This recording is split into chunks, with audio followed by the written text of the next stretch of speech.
pré-dialogue entre les autorités tchadiennes et les politico-militaires qui devait s'ouvrir initialement ce dimanche 27 février ne débutera finalement pas à la date prévue. En effet, le porte-parole du gouvernement de transition, Abderrahmane Koulamala, a annoncé sur les ondes de l'Office national des médias audiovisuels un léger glissement dû à des contraintes d'ordre organisationnel. Il s'agit pour le Tchad et le pays hôte de ses assises, le Qatar, de respecter l'obligation d'inclusion souhaitée par le président du Conseil militaire de transition, Mahamad Idriss Déby. Même si aucune date n'a été annoncée, Abderrahmane Koulamala a tenu à rassurer l'opinion que ce décalage n'aura aucune incidence sur la tenue du grand dialogue national inclusif souverain le 10 mai prochain.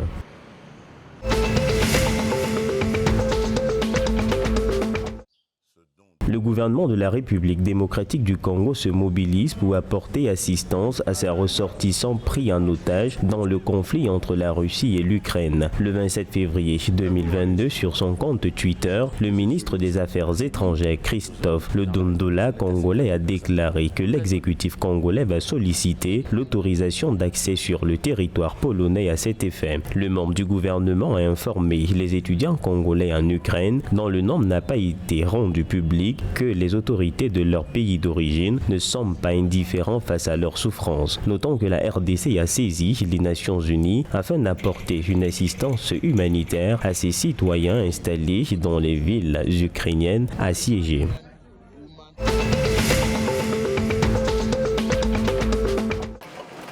Près de 10 milliards de francs CFA d'impôts payés par téléphone portable au Cameroun en 2021.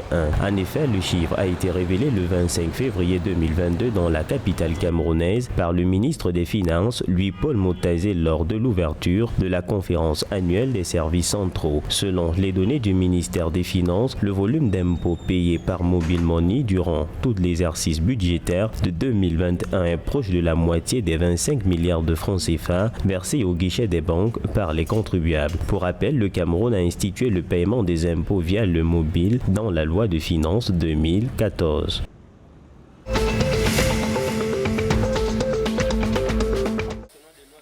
Au Gabon, une production de 112 186 tonnes d'huile de palme en 2022 est projetée en hausse de 15% par rapport à 2021. Cette projection clarifie l'accélération de la mise en exploitation des nouvelles zones agricoles à forte productivité et la mise en œuvre du programme de développement agricole et rural. Le dit projet consiste à développer les filières porteuses prioritaires au bénéfice des groupes cibles.